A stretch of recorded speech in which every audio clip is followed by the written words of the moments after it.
ایک انہوں نے پوچھا کہ اگر کوئی شخص زوجہ کو نفقہ نہیں دے سکتا، اس پہ قدرت نہیں رکھتا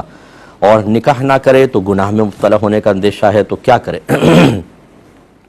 دیکھیں، اگر نفقے پہ قدرت نہ ہو یا کوئی شخص یہ سمجھتا ہے کہ میں حق زوجیت صحیح طریقے سے ادا نہیں کر پاؤں گا تو اس پہ واجب ہے کہ پہلے نفقہ جمع کرے اور اپنا علاج کروائے۔ اس صورت میں نکاح کرنے کو شریعت نے منع کیا ہے۔ اب اگر گناہ میں مبتلا ہونے کا اندیشہ ہے تو نبی کریم صلی اللہ علیہ وسلم نے صحابہ کرام کو یہی تعلیم فرمائی۔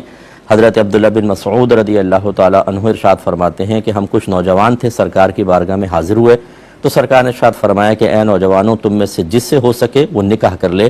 کیونکہ نکاح نگاہوں کو جھکانے والا اور ستر کی حفاظت کرنے والا ہے، اور جو اس پر قدرت نہیں رکھتا تو وہ روزے رکھے، کیونکہ روزہ شہوت کو توڑ دیتا ہے۔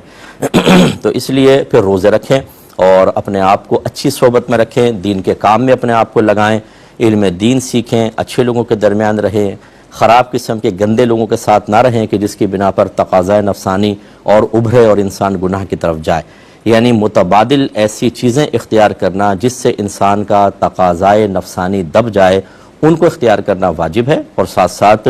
آپ ارننگ بھی اپنی بڑھائیں۔ میں اسی لیے نوجوانوں سے اپنے جمعے کے بیانات میں بھی گزارش کرتا ہوں کہ جب آپ پڑھ رہے ہوتے ہیں اس وقت آپ بعض اوقات بے پرواہ ہو جاتے ہیں، کبھی لڑکیوں سے دوستی کی طرف لگ گئے، کبھی کبوتر بازی، کبھی ویسی آوارہ گردی۔ اس کے بعد جب پھر شادی کا موقع آتا ہے تو گھر والے کہہ دیتے ہیں کہ 5 لاکھ جمع کر کے دو یا 10 لاکھ دو تو تمہاری شادی ہوگی ورنہ نہیں ہوگی۔ اب نہ وہ 5 لاکھ جمع ہوتا ہے نہ شادی ہوتی ہے، پھر کہتے ہیں جی ہمیں جاب نہیں مل رہی، مسائل ہو رہے ہیں، ہم گناہ میں مبتلا ہو رہے ہیں۔ تو جس وقت آپ کو کچھ کرنا چاہیے تھا وہ وقت آپ نے ضائع کیوں کیا؟ اس لیے جتنے ایسے بچے ہمیں سن رہے ہیں، میں تو بچیوں سے بھی گزارش کرتا ہوں کہ آپ اچھے انداز سے پڑھیں۔ اس کے علاوہ آج کل بہت سارے ایسے کورسز ہو رہے ہیں کہ آپ ان کورسز کو کرنے کے بعد بہت آسانی سے جاب تلاش کر سکتے ہیں، انٹرنیٹ سے ارننگ کر سکتے ہیں، پارٹ ٹائم جاب کر سکتے ہیں۔ رزق حلال کے جتنے دروازے اللہ نے کھولے ہیں ان کو آپ حاصل کریں، ان سے آپ فائدہ حاصل کریں تاکہ آپ کو آگے چل کر اس قسم کا مسئلہ اسے سامنا کرنا پڑے۔